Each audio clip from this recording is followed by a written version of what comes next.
فلا يقربوا المسجد الحرام بعد عامهم هذا وإن خفتم عيلة فسوف يغنيكم الله من فضله إن شاء إن الله عليم حكيم. وقال رسول الله صلى الله عليه وسلم: 7 يظلهم الله في ظله يوم لا ظل إلا ظله: إمام عادل، وشاب نشأ في عبادة الله عز وجل، ورجل معلق في المساجد، ورجلان تحابان في الله واجتمعا عليه وافترقا عليه، ورجل دعته امرأة ذات حسن وجمال فقال: إني أخاف الله، ورجل تصدق بصدقة فأخفاها حتى لا تعلم شماله ما تنفق يمينه، ورجل ذكر الله خاليا ففاضت عيناه، أو كما قال رسول الله صلى الله عليه وسلم: সকল দুরূদ ইব্রাহিম পড়ি। আল্লাহুম্মা সাল্লি আলা মুহাম্মাদিন ওয়া আলা আলি মুহাম্মাদ কামা সাল্লাইতা আলা ইব্রাহিম ওয়া আলা আলি ইব্রাহিম ইন্নাকা হামিদুম মাজিদ। اللهم بارك على محمد وعلى آل محمد كما باركت على إبراهيم وعلى آل إبراهيم إنك حميد مجيد. رب زدني علما، رب يسر ولا تعسر وتمم بالخير، رب اشرح لي صدري ويسر لي أمري واحلل عقدة من لساني يفقه قولي. سبحانك لا علم لنا إلا ما علمتنا إنك أنت العليم الحكيم. وسبحانك لا فهم لنا إلا ما فهمتنا إنك أنت الجواد الكريم. الحمد لله. بيت الأمان جامع مسجد المحترم মুসল্লিয়ান কিরাম, নেহায়েত কাবিল ইহতিরাম, দূর দূরান্ত থেকে আগত আমার প্রিয় মুসল্লি ভাইরা, পর্দার অন্তরালে অবস্থানরত আমার সম্মানিত মা ও বোনেরা, আল্লাহ সুবহানাহু ওয়া তাআলার দরবারে অগণিত শুকর আদায় করছি যে মহান মুনিব আমাদেরকে অত্যন্ত মেহেরবানি করে সুস্থ অবস্থায় ইমানের হালতে পেরেশানি মুক্ত করে এখনও পর্যন্ত আল্লাহ তাআলার গড়ে তার গোলামির উদ্দেশ্যে আমাদেরকে আসার তৌফিক দিয়েছেন। আমরা সকলে আমাদের মালিকের দরবারে, আমাদের মহান মুনিবের দরবারে শুকরিয়া আদায় করছি। সকলে পড়ছি আলহামদুলিল্লাহ। সম্মানিত হাজরিন, আপনাদের সামনে কুরআনুল কারীমে সূরাতুত তাওবার 28 নম্বর আয়াত কারিমা তেলাওয়াত করেছি। বুখারী মুসলিম থেকে একখানা লম্বা হাদিস তেলাওয়াত করেছি। যতটুকু সময়ে কভার করে ততটুকু সময় কথা হবে ইনশাআল্লাহ। আল্লাহ তাআলা ইরশাদ করছেন, ইয়া আইয়ুহাল্লাযীনা আমানু, হে ঈমানদারেরা। পৃথিবীর সব মুমিনদেরকে লক্ষ্য করে আল্লাহ তাআলা বলছেন, ইন্নামাল মুশরিকুনা নাজাস। তোমাদের এটা জানা দরকার যে পৃথিবীর সমস্ত মুশরিকরা অপবিত্র। পৃথিবীর সমস্ত মুশরিকরা কি? অপবিত্র। অপবিত্র জবান খুলে বলেন কি? আল্লাহর সাথে যারা অংশীদার স্থাপন করে এরা কি? ফালা ইয়াকরাবুল মাসজিদাল হারাম বা'দা আমিহিম হাযা। এ বছরের পর থেকে মসজিদে হারামের চতুর্কোণার ভিতরে কোনোদিন যেন কোনো মুশরিক প্রবেশ করতে না পারে, নিকটবর্তী হইতে না পারে। প্রবেশ তো দূরের কথা, কাছে যেন আসতে না পারে। ফালা ইয়াকরাবুল মাসজিদাল হারাম, মসজিদে হারামের নিকটবর্তী যেন এরা হতে না পারে। وَإِنْ خِفْتُمْ عَيْلَةً فَسَوْفَ يُغْنِيكُمُ اللَّهُ مِنْ فَضْلِهِ إِنْ شَاءَ। وَإِنْ خِفْتُمْ, যদি তোমরা ভয় করো, আইলাতান, যদি তোমরা ভয় করো যে তোমরা গরিব হয়ে যাবে, তোমাদের বেচা কেনা কমে যাবে, ব্যবসা বাণিজ্য বন্ধ হয়ে যাবে, তাহলে শোনো, ফাসাউফা ইউগনিকুমুল্লাহু মিন ফাদলিহি ইন শাআ। আল্লাহ তাআলা চাইলে তার নিজের দয়া থেকে তোমাদেরকে সমৃদ্ধশালী করে দিবেন। ইন্নাল্লাহা আলীমুন হাকীম, নিশ্চয়ই আল্লাহ আলিম, সর্বজ্ঞানী। এমন কোনো জ্ঞান নাই, এমন কোনো খবর নাই যেটার খবর সংবাদ জ্ঞান তার কাছে নাই। হাকিম, তিনি সবচেয়ে বড় হিকমতওয়ালা, মহাবিজ্ঞানী। তিনি হচ্ছেন মহাবিজ্ঞানী, সব হিকমত তার কাছে। এই আয়াতি কারিমা একটা নির্দেশনা আছে, তার আলোকে সংক্ষিপ্ত কিছু কথা বলতে চাই। এক নম্বর হচ্ছে, পৃথিবীর সব ঈমানদারদেরকে আল্লাহ লক্ষ্য করে বললেন যে পৃথিবীর সমস্ত মুশরিক যারা, ইন্নামাল মুশরিকুনা নাজাসুন, পৃথিবীর সমস্ত মুশরিকরা হচ্ছে নাজাস। নাজাস বলা হয় অপবিত্রতাকে, নাপাক, অপবিত্র। অপবিত্র কোনো মানুষ মসজিদে প্রবেশ করতে পারে? বলুন, এই আদেশ আছে? নাই। এই আয়াতটা নাজিল হওয়ার একটি শানে নজুল আছে, প্রেক্ষাপট আছে। আল্লাহ রসুল সাল্লাল্লাহু আলাইহি ওয়াসাল্লাম মক্কা এবং মদিনার এই দুইটা জায়গার ব্যাপারে হাদিসে বহু আলোচনা আসছে। এর মধ্যে এখানে যে মসজিদে হারামের কথা আসছে, এটা হচ্ছে মুসলমানদের কেবলা, মুসলমানদের কাবা, আল্লাহর ঘর বাইতুল্লাহ। এটাকে মসজিদে হারাম হিসেবে পৃথিবীর সব মানুষ জানে। কি হিসাবে জানে? মসজিদুল হারাম। কি নাম? বলুন, নাম কি? আর মদিনার মসজিদের নাম মসজিদুন নববী। মসজিদুন নবী, নবীর মসজিদ ওইটা। সম্মানিত হাজরিন, এই মসজিদে হারামের একটা রিস্ট্রিক্টেড এরিয়া আছে, তার একটা হুদুদ আছে, একটা সীমা রেখা আছে।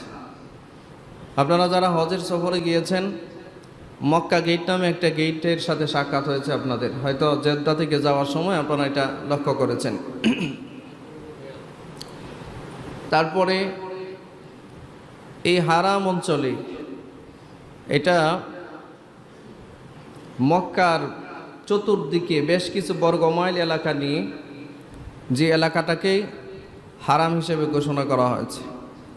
আপনারা জানেন, মক্কাতুল মুকাররমায় যদি কেউ কাবা ঘরের চত্বরে 1 রাকাত নামাজ পড়ে, তাহলে হাদিসে এসেছে তার 1 লক্ষ রাকাত নামাজের সওয়াব হয়। সুবহানাল্লাহ, জোরে বলুন। পৃথিবীতে এরকম কোনো সম্মানের জায়গা আর দ্বিতীয়টা নাই। এটার একটা সম্মান আছে না? হারাম শব্দের অর্থই হচ্ছে এটাই, যে আমরা যে হারাম বলি এই হারাম না, ওই হারাম শব্দের অর্থ হচ্ছে সম্মান, ইজ্জত। এটার একটা ইজ্জত আছে, সম্মান আছে। এখানে নাপাক কোনো মানুষ, অপবিত্র কোনো মানুষ এলাও না, এখানে ঢুকতে পারবে না, আল্লাহ তাআলা নিষেধ করে দিয়েছেন। আপনার মিনা, মুজদালিফা, আরাফা এই সমস্ত অঞ্চল এ হারামের অন্তর্ভুক্ত। যেখানে এক রাকাত নামাজ পড়লে, কাবা চত্বরে এক রাকাত নামাজ পড়লে যে পরিমাণ সওয়াব, সেখানে নামাজ পড়লে ওই পরিমাণ সওয়াব। অর্থাৎ হারামের অন্তর্ভুক্ত যে কোনো জায়গায় যদি কেউ নামাজ আদায় করে তাহলে তার এই পরিমাণ সওয়াব। হজের সফরে অনেকেই গিয়েছেন, বাংলাদেশে অনেক হাজিদের বাসা টাসা থাকে মেসপালার দিকে। এরকম লোকও দেখেছি হজের সফরে নামাজে যায় নাই, বাসার ভিতরে শুয়ে আছে, ওইখানেও নামাজ পড়ে নাই। হাজী সাহেব হজ করতে গেছে, বাসায় শুয়ে আছে, সেখানেও নামাজ পড়ে নাই। কাবার চত্বরে তো যায় নাই, সেখানেও নামাজ পড়ে নাই। বহুত বড় দুর্ভাগা আসলে। অথচ সেখানে নামাজ পড়লে এক রাকাত নামাজ, যেহেতু এটা হারামের ভিতর, 1 লক্ষ রাকাত নামাজের সমান সওয়াব। সুবহানাল্লাহ। সম্মানিত হাজিরিন, আল্লাহর কাছে প্রার্থনা করুন, দোয়া করুন, আল্লাহ তাআলা যেন আমাদেরকে আবারও সকলকে সে পবিত্র হারামের ভিতরে অংশগ্রহণ করে সালাত আদায় করার তৌফিক দান করেন। প্রিয় ভাইরা,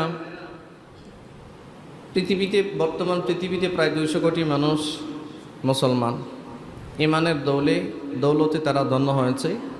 এই 200 কোটি মানুষের প্রাণের স্পন্দন মক্কা এবং মদিনা। এটা হচ্ছে সেন্ট্রাল, এটা হচ্ছে মুসলমানদের কেন্দ্রবিন্দু ইমানের, ঠিক কিনা? মক্কা এবং সারা পৃথিবীতে ইসলাম যদি মিটেও যায়, মক্কা এবং মদিনায় অবশিষ্ট থাকবে ইনশাআল্লাহ। সারা পৃথিবীতে ইসলামের সত্যতা বা সঠিক ইসলাম যদি খুঁজে নাও পাওয়া যায়, মক্কা এবং মদিনায় সেটা খুঁজে পাওয়া যাবে। নবীজি বলেছেন এটা। তো এই মক্কা এবং মদিনাকে মহব্বত করা, এটা ইমানের দাবি। এটা কিসের দাবি? পৃথিবীর প্রত্যেকটা মুসলমান তার নিজের ইজ্জত আর সম্মান তার কাছে যত দামি, তার চেয়ে বেশি দামি মক্কা এবং মদিনার সম্মান আর ইজ্জত, ঠিক কিনা? তার চেয়ে বেশি দামি। এই মক্কা এবং মদিনা যখনই কোনো ধরনের আপনার নাপাকিতে, অপবিত্রতায় লিপ্ত হয় এবং অপবিত্র মানুষ এখানে প্রবেশ করে, তখন এটা সারা বিশ্বের মুসলমানদের কষ্টের একটা কারণ। আপনারা দেখেছেন, হয়তো শুনেছেন, একটা বেসিক নলেজ মনে রাখবেন, মুসলমানদের দুশ্মন অমুসলিম সবাই। মুসলমানদের দুশ্মন অমুসলিম সবাই, তবে কম বেশি আছে। বিশেষ করে ইহুদি এবং মুশরিক যারা, মূর্তি পূজক এবং ইহুদি যারা, এদের মতো চরম দুশ্মন মুসলমানের আর নাই। কোরআন মাজিদে আল্লাহ তাআলা বলেছেন এরা হচ্ছে চরম দুশ্মন। ইসরায়েলের এক ইহুদি সাংবাদিক, চ্যানেল 13, এর নাম হচ্ছে চ্যানেল 13-এর এক সাংবাদিক, নাম গিল তামারি। এই যে কয়েকদিন আগে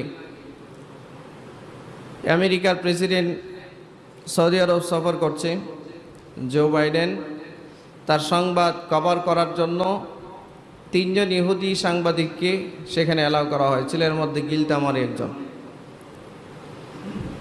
এই গিল তামারি মসজিদে হারামের হুদুদ লঙ্ঘন করে, মসজিদে হারামের সীমারেখা, যেখানে কোনো অপবিত্র মানুষ, নাজাস মানুষ, মুশরিক, বেদিন, বেঈমান, অমুসলিম প্রবেশ নিষেধ, সে এটার ভিতর প্রবেশ করেছে এবং তথ্যচিত্র সংগ্রহ করেছে।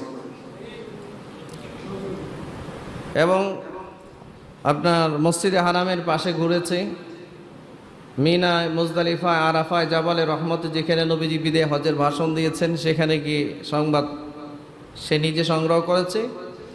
তার চ্যানেল 13 থেকে এটাকে প্রচার করেছে, তার টুইটার অ্যাকাউন্ট থেকে এটা প্রচার করেছে। বিষয়টা বুঝিয়েছে যে তোমরা, তোমাদের যে হুদুদ আছে, সীমারেখা আছে, এই সীমারেখা আমরা মানি না, এটাই বুঝিয়েছে। আমাদের ব্যর্থতা কোথায়? আপনারা কি সংবাদটা শুনছেন? হ্যাঁ, শুনেছেন? আমাদের ব্যর্থতা হলো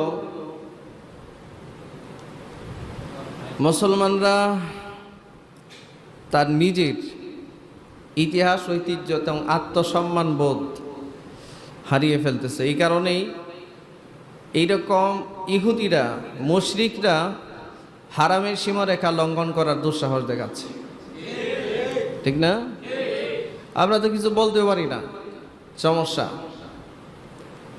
বলতেও পারি না। সৌদির শাসকবৃন্দ মসজিদে হারাম এবং মসজিদুল নববীর খাদেম যারা, রক্ষণাবেক্ষণের দায়িত্ব যাদের কাছে ন্যস্ত, এই মানুষগুলো আমেরিকা এবং ইসরায়েলের তোষামোদ এতটা শুরু করেছে যেটা ইতিহাসের পাতায় লেখা থাকবে যে এরকম নির্লজ্জ বেহায়া শাসক মুসলমানদের জীবনে আর আসে নাই। জানি না, যারা আল্লাহর রজ্জু ছেড়ে দেয়, পরাশক্তির পিছনে সিকিউরিটির জন্য যারা দৌড়ে, নিরাপত্তার জন্য, যে আমেরিকা নিরাপত্তা দিবে আপনাকে, ইসরায়েল আপনাকে নিরাপত্তা দিবে, অথচ যে ইসরায়েল মুসলমানদের চরম দুশমন, আল্লাহ ঘোষণা করেছেন যিনি সৃষ্টিকর্তা তিনি অমুসলিম চরম দুশমন। দুশমন ইমানদার কি নিরাপত্তা দিবে? এটা যারা ভাবতেছে, এদের ভিতরে দুনিয়ার মহব্বত ঢুকছে, এই জন্য এরা এটা ভাবতেছে। এদের ভিতরে আল্লাহ তাআলার ভয় নাই। আল্লাহ যে সর্বোচ্চ নিরাপত্তা দাতা, এটা মুখ দিয়া বলে, অন্তরে ধারণ করে না। যদি ধারণ করত তাহলে তারা তাদের স্বকীয়তা বজায় রাখত। আমেরিকাকে এত তোষামত করার কিছু নাই, ইসরায়েলকে এত তোষামত করার কিছু নাই। ইসরায়েল বর্তমান পৃথিবীতে কোন মুসলমানের কোন উপকার করেছে বলেন? ইসরায়েল বর্তমান পৃথিবীতে কোন মুসলমানের কোন উপকার করেছে?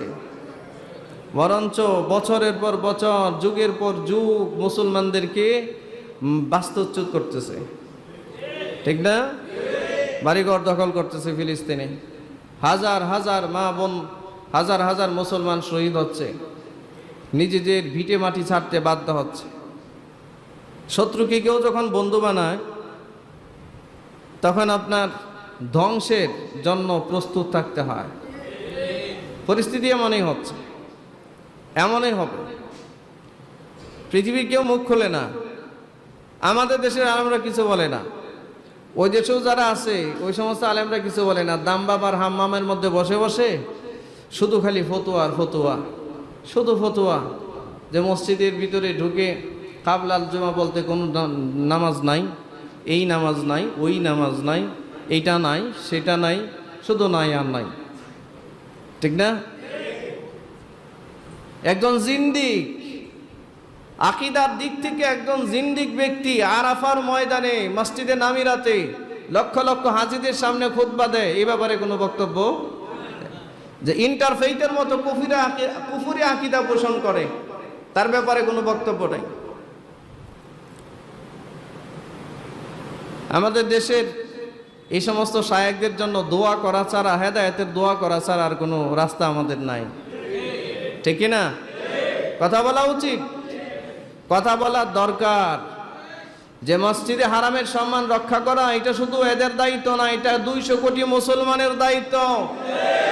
এখানে কথা বলার অধিকার সবার আছে, ঠিক কিনা জোরে বলেন? সবার কথা বলার অধিকার আছে। তুমি একটা জিন্দিককে ধরে এনে মসজিদে নামিরার খতিব বানিয়ে দিবে, যেই লোক সারা পৃথিবীতে ইন্টারফেইথের মতো কুফরি আকীদা প্রচার করে, বিশ্বাস করে। এখনো ইনস্ট্যান্ট ভাই সৌদিতে আহলে ইলম, আহলুল্লাহ, তাকওয়ায় শতভাগ নির্ভরশীল হাজার হাজার শত শত আলেম আছে। তাদেরকে আপনি পাশ কাটিয়ে একটা জিন্দিক, যার দাড়িটাও নবীর সুন্নত মোতাবেক নাই, এমন ব্যক্তিকে আপনি মসজিদে নামিরার এই খুতবা দিবার জন্য যোগ্যতা, আপনার এই যোগ্য আসনে বসিয়ে দিবেন, অথচ প্রতিবাদটুকুন পর্যন্ত পৃথিবীর মুসলমানরা করতে পারে না, আলেমরা করতে পারে না। সমস্যা। দুঃখজনক এটা। মনে রাখবেন, দাড়ি রাখা ওয়াজিব। বলুন, সবাই বলুন, দাড়ি রাখা কি ওয়াজিব? মানে কি? ফরজের কাছাকাছি। কোন কোন ইমাম বলেছেন ফরজ। এতদিন শুনে এসেছেন দাড়ি রাখা সুন্নত। সুন্নত না, সুন্নত হচ্ছে অন্তত এক মুষ্টি পরিমাণ দাড়ি রাখা, অন্তত এক মুষ্টি পরিমাণ দাড়ি রাখা। সম্মানিত ভাইরা, মসজিদে নববীতে এবছর যিনি খুতবা দিলেন, এ ব্যক্তির দাড়িটা কি সুন্নত মোতাবেক দাঁড়িয়ে আছে বলে মনে করেন আপনারা? আপনারা তার চেহারা দেখেছেন? কথা বলুন, সবাই কথা বলেন। শরীর আমার আজকে ভালো না, আমি আজকে এমনি একটু কথা বলবো, কথা শুনুন। এই লোকটার দাড়ি কি সুন্নত মোতাবেক দাড়ি? হ্যাঁ, দাড়ি রাখেন না রাখেন এটা আপনার ব্যাপার। তবে আল্লাহ পছন্দ করেছে, একজন পুরুষের মুখে দাড়ি দিয়েছেন আল্লাহ, এটা রাখতে হবে, তার বাধ্য সে। এটা প্রকৃতি, প্রাকৃতিক ভাবে তার চেহারায়, তার বডিতে আল্লাহ এটা সেট আপ করে দিয়েছেন, এটা রাখতে হবে তার। এখানে শিথিলতা অবলম্বন করার কোনো সুযোগ নাই। শুনুন, এরকম দাড়ির ব্যাপারে কাবার কোনো ইমাম আছে? এরকম কাবার ইমামও আছে দাড়ি ছোট, খাটো খাটো দাড়ি। শুনুন, সত্যকে নির্ভয়ে উচ্চারণ করতে হয়, সত্যটাকে নির্ভয়ে উচ্চারণ করতে হয়। মসজিদে নববীর ইমামও যদি হয়, কাবার ইমামও যদি হয়, আর এই ব্যক্তি যদি সুন্নত মোতাবিক না চলে, সুন্নতির পূর্ণ পাবন্দি না হয়, তাহলে পৃথিবীর মুসলমানরা তাকে নিয়ে সমালোচনা করতেই পারে, ঠিক কিনা? এটা দুঃখজনক। সমস্যা কি আপনার? আপনি দাড়ি রেখেছেন, এটি একটু লম্বা করলে সমস্যাটা কি আপনার? প্রিন্স কাটিং দিয়ে কাবার চত্বরে নামাজ পড়াইতে হবে, এটা তো জরুরি না, ঠিক কিনা জোরে বলেন? এটা জরুরি না তো। প্রিন্স কাটিং দিয়ে আপনি ফ্যাশনেবল দাড়ি রেখে আপনি মসজিদে নববীতে খুতবা দিবেন, এটা তো জরুরি না। বহু আল্লাহওয়ালা আহলে ইলম সৌদি আরবে এখনো আছে, বহু আল্লাহওয়ালা আলেম, বড় বড় শায়েখ আছে, বিশ্বমানের ইসলামিক স্কলার আছে, কথাও তো বলতে পারে না। বহু আলেমদেরকে জেলে ঢুকিয়ে রাখছে না। আল্লাহ আপনি হেদায়েত করেন, আপনি বুঝ দান করেন। আমার কথা হচ্ছে, আপনারা মনে করবেন হুজুর এগুলো বলে লাভটা কি? লাভ আছে একটা। আমাদের সতর্কতার একটা ব্যাপার আছে। আমরা কোন দিকে যাচ্ছি, মুসলিম বিশ্ব কোন দিকে যাচ্ছে, এগুলো একটু আপনাদের নলেজে রাখার দরকার আছে। 4 জন খলিফা অতিবাহিত হয়েছে। এরপরে খলিফা ওমর ইবনে আব্দুল আজিজ রহমতুল্লাহি আলাই, ওনার জামানায় উনি হেরেমের, মক্কা এবং মদিনার হেরেম নির্ধারণ করলেন, সীমারেখা নির্ধারণ করলেন, প্রায় 13 কিলোমিটার জায়গা চতুর্দিকে করলেন। এটার ভিতরে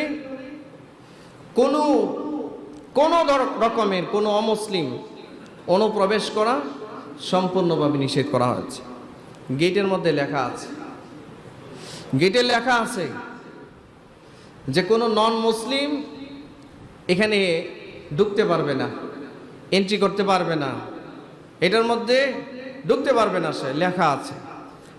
এই লেখাটাকে বৃদ্ধাঙ্গুলি দিয়ে দেখি এই ইহুদি সেখানে প্রবেশ করেছে এবং তথ্য সংগ্রহ করেছে, এমনকি তার চ্যানেলের মাধ্যমে প্রচারও করেছে। তাহলে বিশ্বের মুসলমানরা কতটুক নতজানু হলে পরে 200 কোটি মুসলমানদেরকে কি পরিমাণ অপমান আর লজ্জিত করেছে। সবচেয়ে বড় ব্যাপার হচ্ছে আল্লাহ তাআলার কোরআন সূরাতুত তাওবার 28 নম্বর আয়াতকে বৃদ্ধাঙ্গুলি দেখিয়েছে। 200 কোটি মুসলমান জীবিত থাকতে বৃদ্ধাঙ্গুলি দেখিয়েছে। পৃথিবীর প্রত্যেকটা মুসলমানের এই জন্য আল্লাহর কাছে জবাব দিতে হবে। প্রত্যেকজন দায়িত্বশীলকে এই ব্যাপারে জবাব দিতে হবে, আল্লাহর কাছে জবাব দিতে হবে। আল্লাহ বলেছেন সীমারেখা তৈরি করে দিলাম আমি, এটার সংরক্ষণ করার দায়িত্ব তোমাদের। তোমরা এই দায়িত্ব অবহেলা করেছো কেন? একজন হাজি যখন হজ করতে যায়, তার ইমিগ্রেশনে জিজ্ঞাসার পর জিজ্ঞাসা, জিজ্ঞাসার পর জিজ্ঞাসা, জিজ্ঞাসার পর জিজ্ঞাসা, এমনও হয় আমি যে বছর হজে গিয়েছিলাম জেদ্দা এয়ারপোর্টে 9 ঘন্টা বসে রেখেছি, 9 ঘন্টা। হাজিদের কি রাস্তার মধ্যে আপনার এভাবে 9 ঘন্টা সময় একটা এয়ারপোর্টে মানুষ থাকে কেমনে? এত জিজ্ঞাসা, এত সিকিউরিটি থাকবার পরেও একজন ইহুদি কি করে এরকম রিস্ট্রিক্টেড একটা এরিয়ার ভিতরে ঢুকলো? এটাই তো প্রশ্ন, ঠিক কি না? এটাই হলো প্রশ্ন। পৃথিবীর কোনো অমুসলিমের সাথে মুসলমানদের ইচ্ছাকৃত কোনো দুশ্মনী নাই। তবে আল্লাহ পরিচয় দিয়েছেন এরা আমাদের দুশ্মন না বন্ধু, এটা আল্লাহ বলে দিয়েছেন। তা আপনি কি দুশ্মন চিনে রাখবেন না? দুশ্মন কি আপনি চিনে রাখবেন না? দুশ্মনী করতে বলেছেন না দুশ্মন চিনে রাখতে বলেছেন? দুশ্মন চিনে রাখো, চিনে রাখতে বলেছে। এরা কোনোদিন তোমার উপকার করে না, করবে না, করতে পারে না, কোনোদিনও না। যে পরিমাণ আপনার কি বলে ক্ষমতার স্বার্থপরতার ভিতরে মুসলিম শাসকবৃন্দ অনুপ্রবেশ করছে জাজিরাতুল আরবের, এটা মুসলমানদের জন্য কোনো শুভ লক্ষণ না। মুসলমানদের সামনের অবস্থাটা ভালো না। এটা আমাদেরকে কম্পিত করেছে, আমরা বিচলিত, কম্পিত। মসজিদে হারামের হুদুদের ভিতরে কোনো মুসলিম ঢুকতে পারে না, ঢুকবার কথা না। 200 কোটি মুসলমান জীবিত থাকতেও সেখানে ঢুকলো। আমরা এটা তীব্র নিন্দা জানাই এবং জানি না এই কথাগুলো সেখানে পৌঁছবে কিনা। পৌঁছুক বা না পৌঁছুক, আমরা আমাদের দায়িত্ব পালন করছি। সৌদি প্রশাসনের এই ক্ষেত্রে আরো অনেক সচেতন হওয়া দরকার, ঠিক কিনা? কারণ তারা সেটার দায়িত্ব পালন করছেন। এরা কি করে যায়? এটা আসলে আমাদের আলামত। এগুলো হাদিসে আসছে, এই মসজিদে হারামের এই সীমারেখা এরা সংরক্ষণ করতে পারবে না। একটা সময় মসজিদে হারামের বাইতুল্লাহর সামনে এই জনৈক এক বাদশার 3 পুত্র ক্ষমতা নিয়ে মসজিদে হারামের চত্বরের মাঝে এরা মারামারি করবে, মারামারি। একজন আরেকজনকে রক্তপাত ঘটাবে হারামের চত্বরে। পুরা সীমা রেখার নিরাপত্তা দেওয়া তো দূরের কথা, হারামের চত্বরে এরা রক্তপাত ঘটাবে। তখনই ইমাম মাহাদির আগমন ঘটবেন। এগুলোর পিটায়া হারামের চত্বর থেকে বিদায় করবে কারা? খুরাসানের মুসলমানরা, মুজাহিদরা সেখানে পিটাবে, আরবীদেরকে পিটাবে। আফগানিস্তানের মুজাহিদরা সেখানে গিয়ে পিটায়া বের করবে যে বের হয় হারামের চত্বর থেকে। যেটা নিরাপত্তা, যখন দায়িত্ব নেবেন ইমাম মাহাদি আলাইহিস সালাম, আর ওরা ক্ষমতার দাপটে এতটাই, এরা কিন্তু সব হারিয়ে ফেলেছে। এদের যে একটা আত্মগরিমা আছে, এদের যে একটা আত্মপরিচয় আছে, এটা হারিয়ে ফেলেছে।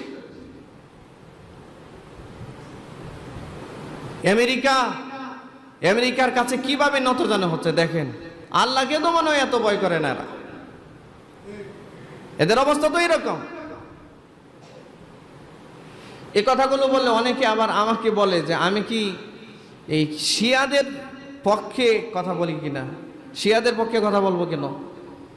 যে সমস্ত শিয়ারা আবু বকরকে গালাগালি করে, হযরত ওমরকে গালাগালি করে, হযরত আয়েশা রাদিয়াল্লাহু তাআলা আনহাকে গালাগালি করে, এরা তো মুসলমান থাকতে পারে না, ঠিক কিনা ধরে বলে? এদের পক্ষে অবলম্বন করব কেন? সত্য উচ্চারণ করলে যদি কারো পক্ষে যায় তাহলে তো কিছু করার নাই, ঠিক কিনা? কিছু করার নাই তো। সম্মানিত ভাইরা আমার, এটা দুঃখজনক একটা ব্যাপার। আল্লাহ বলেছেন কোনো অপবিত্র মানুষ সেখানে ঢুকতে পারবে না। আপনারা বলবেন যে হুজুর একজন মুশরিক অপবিত্র হয় কেমনে? ইসলামী শরীয়তের একটা বিধান আছে, শোনেন। মক্কার কোনো গভর্নরের সাথে যদি কেউ দেখা করতে চায়, কোনো অমুসলিম শাসক, এটা পৃথিবীর সবচেয়ে বড় সুপার পাওয়ারের রাষ্ট্রের কোনো রাষ্ট্রপ্রধান যদি হয়, মক্কার গভর্নরের সাথে যদি দেখা করতে চায়, তারপরেও এই মক্কার হেরেম অতিক্রম করে, লঙ্ঘন করে দেখা করতে পারবে না। ইসলামী শরীয়তের বিধান হলো মক্কার গভর্নর এই হেরেম থেকে বের হবে, বের হইয়া ওই বাহিরে গিয়ে তার সাথে দেখা করবে, ভিতরে নয়। এটা মসজিদে হারামের সম্মান, এটা বাইতুল্লাহর সম্মান, আল্লাহর ঘরের ইজ্জত, এটা সম্মান। দাজ্জাল সারা পৃথিবী তছনছ করবে, কিন্তু দাজ্জাল কখনোই এই মসজিদে হারামের সীমারেখা এবং মদিনার মসজিদের হারামের সীমারেখা অতিক্রম করতে পারবে না। ফেরেশতারাই হারামের চতুর্দিক থেকে অস্ত্র নিয়ে দাঁড়ায় থাকবে। দাজ্জাল যখনই অনুপ্রবেশ করতে চাবে, ফেরেশতা তাকে পিটিয়ে সেখান থেকে বিদায় করবে।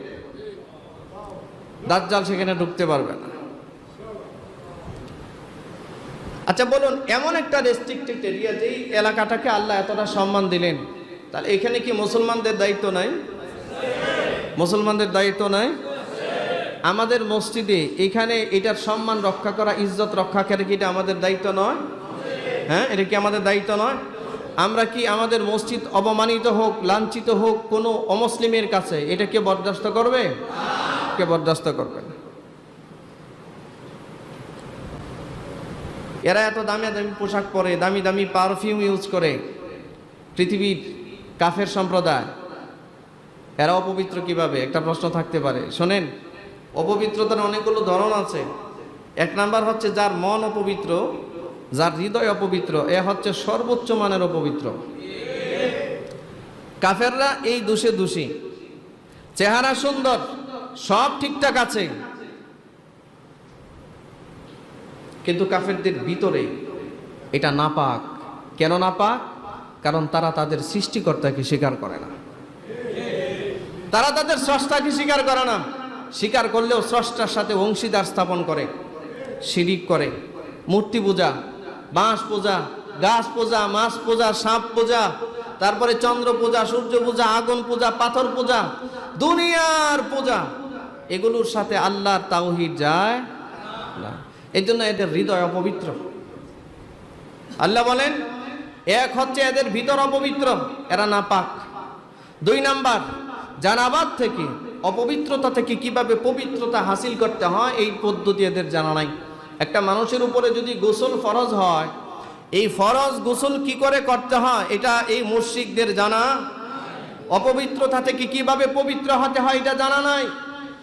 আর একটা ফিকহের মাসালা শোনেন, এক ইমাম ফতোয়া দিয়েছেন, উম্মতের মুজতাহিদ এক ইমাম ফতোয়া দিয়েছেন যে একজন মুসলমান একটা মুশরিকের সাথে ওযু থাকা অবস্থায় যদি করমর্দন করে, করমর্দন বুঝেন, মুসাফা যদি করে, অথবা তার গায়ের সাথে একটা এই গা লাগাইলেও এই লোকটার ওযু চলে যায়। একটা কুকুরের সাথে কাপড় লাগলে যেমন কাপড়টা চেঞ্জ করতে হয়, একটা মুশরিকের সাথে এরকম করমর্দন করলে একজন মুসলমানের ওযু পর্যন্ত নষ্ট হয়ে যায়। ওযু করতে হয়, কাপড় চেঞ্জ করতে হয়। এটা উসুলে ফিকহের মাসালা। তাহলে কি পরিমাণ অসন্তুষ্টি আল্লাহ তাদের উপরে দিয়েছে, কি পরিমাণ অসন্তুষ্ট আল্লাহ। কারণ এরা আল্লাহর সাথে শিরিক করে, কি করে? আর মুশরিকের ব্যাপারে আল্লাহর কোনো ছাড় নাই মুশরিকের ব্যাপারে। হ্যাঁ, তার মানে এই না যে এখন আপনি মুশরিক ধরে ধরে মারা শুরু করবেন, এরকম না, এটা না। আমাদের দেশে এক ধরনের ষড়যন্ত্র শুরু হয়েছে। দেখলাম কয়েকদিন আগে ওই যে নড়াইলে, যশোর নড়াইলে কয়েকটা হিন্দু বাড়িতে কে গিয়ে আক্রমণ করছে, কিছু মূর্তি টুর্তি ভেঙে ফেলছে। দেখছেন না আপনারা? তুলপাড় শুরু হয়ে গেছে, তুলপাড়। বিবিসি সাংবাদিক পর্যন্ত সেখানে গেছে। এটা হচ্ছে একটা দুরভিসন্ধি, আমাদের দেশটাকে অন্যভাবে বিশ্বের সামনে উপস্থাপন করার একটা ষড়যন্ত্র, এটা আর কিছু না। আর আমরা এটা দৃঢ়ভাবে বিশ্বাস করি, কোনো শান্তিপ্রিয় মুসলিম, কোনো মুসলমান অন্য ধর্মের কোনো ধরনের ধর্ম যে পালন করছে তার উপাসনালয়ে আক্রমণ করা, অথবা কোনো অন্য ধর্মের মানুষকে স্বেচ্ছা স্বপ্রণোদিতভাবে গিয়ে আক্রমণ করা, এটা ইসলাম কখনোই অনুমোদন করে না। ঠিক কি না? কখনোই অনুমোদন করে না, বরঞ্চ ইসলাম লানত দেয়। ইসলাম তাকে শাস্তির আওতায় আনে। স্বেচ্ছায় গিয়ে কাউকে গালি দেওয়া যাবে না। কেউ যদি আমাদের সাথে ধর্মযুদ্ধ শুরু না করে ততক্ষণ পর্যন্ত আমরা তাদের উপর আক্রমণ করতে, আমার ধর্ম নিয়ে যদি কেউ আক্রমণ করে, আমার উপরে যদি আক্রমণ করে, আমি সেটা প্রতিবাদ করব, প্রতিরোধ করব। এই অথরিটি ইসলাম আমাকে দিয়েছে। সম্মানিত ভাইরা, এই এই এই বিষয়গুলো নিয়ে একটু সচেতনতার দরকার আছে। আমাদের দেশে এইটাও চলতেছে একরকম, বুঝতেছেন তো, বুঝেন তো, একটা ঝামেলা চলতেছে। সাবধান, সতর্ক থাকবেন। আমার মনে হয় না বাংলাদেশের অমুসলিমদের মতো এত শান্তিতে পৃথিবীতে কোনো অমুসলিম আছে, আমার মনে হয় না। কিন্তু তারপরেও জানি না ওরা নিজেরাই নিজেদের বাড়িঘর ভাঙে কিনা, বা অন্য কোনো ঈর্ষণীয় বাড়িঘর ভেঙে মুসলমানদের উপরে দোষ চাপিয়ে মুসলমানদেরকে অন্যভাবে পৃথিবীতে পরিচিত করতে চায়, বাংলাদেশটাকে অন্যভাবে তুলে ধরতে চায়, ঠিক না? এদের ব্যাপারে সতর্ক থাকতে হবে, এদের ব্যাপারে সতর্ক থাকতে হবে। সম্মানিত ভাইরাম, লক্ষ্য করেন, আল্লাহ রাব্বুল আলামিন মসজিদে হারামের সীমারেখাকে রক্ষণাবেক্ষণ করার দায়িত্ব এটা মুসলমানদের হাতে দিয়েছেন। মুসলমানরা সেই মসজিদে হারামের রক্ষণাবেক্ষণের দায়িত্ব পালন করতে হবে। এক্ষেত্রে ব্যর্থ হবে তারা। বর্তমান শাসকদের ব্যাপারে তো কিছু বলাই যায় না। শাসকরা সিনেমা হল বানায়, আর কাবার ইমাম যখন সিনেমা হলের বিরুদ্ধে কথা বলে সেই ইমামকে গ্রেফতার করে।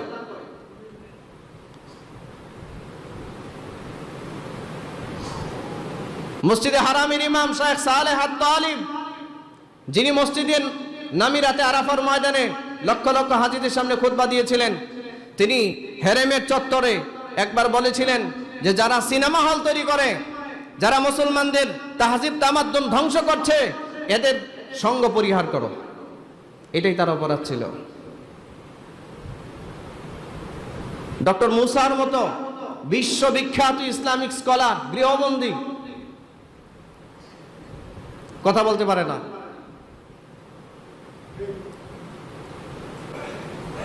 আল্লাহ মুসলিম উম্মাহকে হেফাজত করুক, বলুন আমিন। আল্লাহ মুসলিম উম্মাহকে হেফাজত করুক। প্রিয় ভাইরা আমার, আল্লাহ তাআলা তার মসজিদে হারামের নিরাপত্তা নিশ্চিত করার তৌফিক কর্তৃপক্ষকে তাদের সাথে আমাদের শত্রুতা নাই। সৌদি আরবের শাসকরা হাজার বছর তাদের দেশ চালাক, আমাদের সমস্যা কোথায়? সমস্যা আছে?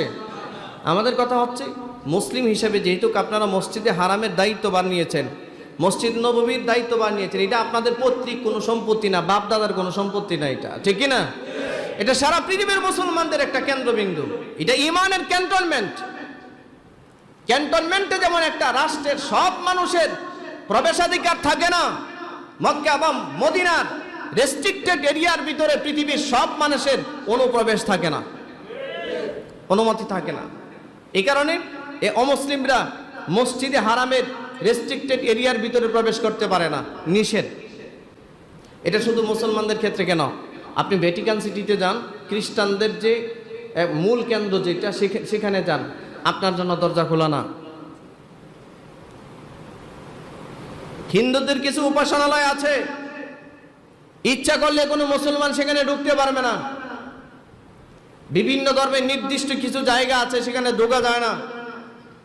ঠিক মুসলমানদের ঐতিহ্যগত জায়গা হচ্ছে মসজিদে নববী এবং মসজিদে হারাম। এটা রেস্ট্রিক্টেড এরিয়ার ভিতরে কেউ ঢুকতে পারে না ইমান ছাড়া, ইমানের সার্টিফিকেট ছাড়া এটার ভিতরে কেউ ঢুকতে পারে না। সম্মানিত ভাইয়েরা আমার, মসজিদে হারামের সম্মান রক্ষা করার তৌফিক আল্লাহ এদেরকে দান করুক, সকলে বলুন আমিন। আমরা সচেতন হই, আমরা আমাদের মসজিদগুলোর দায়িত্ব, সারা পৃথিবীর মসজিদগুলোতেই নাপাক কোনো মানুষ ঢুকতে পারে না, মুশরিক ঢুকতে পারে না, নিষেধ। এটা আল্লাহর ঘর, এখানে শুধু ইমানদাররাই প্রবেশ করবে, ঠিক না? যারা আল্লাহকে বিশ্বাস করে, আল্লাহর উপর ঈমান রেখেছে, তারা এখানে প্রবেশ করে। প্রিয় ভাইয়েরা আমার, এই জন্য আমাদের সচেতন, আমাদের উপরে গজব একটার পর একটা আসতেছে, আসবে, আরো আসবে।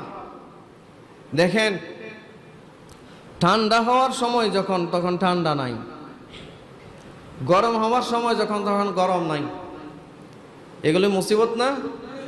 হ্যাঁ, ইউরোপের দেশগুলো যারা গরম কি জিনিস বুঝে না, অথচ তারা 40, 41, 45 ডিগ্রি সেলসিয়াস তাপমাত্রায় বসবাস করতেছে, হ্যাঁ, এবং দাবানল চলছে।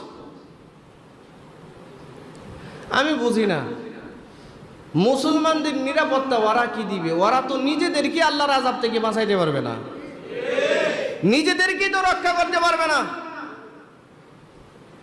এরা সৌদি আরবকে কি নিরাপত্তা দিবে? বাংলাদেশকে কি নিরাপত্তা দিবে? অমুক তমুকরে কি নিরাপত্তা দিবে? এরা নিজেরাই তো আল্লাহর আযাবে নিপতিত হয়ে আছে, থাকবে। আমাদের দেশে তো গজব চলতেছে, একের পর এক গজব চলতেছে। যেই পরিমাণ তাপমাত্রা যাচ্ছে, এটা তো বেসামালিক তাপমাত্রা, ঠিক না? এটা ছিল না ইতিপূর্বে কখনো। এগুলো গজব, এগুলো থেকে ফিরে আসতে হবে।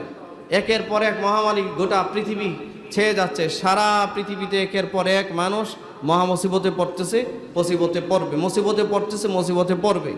ভাইয়েরা আমার, উচিত ছিল আমাদের সবার আত্মসমর্পণ করে আল্লাহর দিকে ফিরে যাওয়ার। যে আল্লাহ, আমরা যা করেছি, ভুল করেছি, গুনাহ করেছি, আপনি আমাদেরকে মাফ করেন। নিয়ামত থাকতে তো আর কদর করি না, যার কারণে নিয়ামত চলে গেলে পরে পস্তাইতে হয়। আমরা আমাদের দেশে এখন লোডশেডিং শুরু হয়েছে, লোডশেডিং, ঠিক না? লোডশেডিং শুরু হয়েছে। বিদ্যুৎ থাকতে বিদ্যুতের মর্যাদা বোঝা যায় না।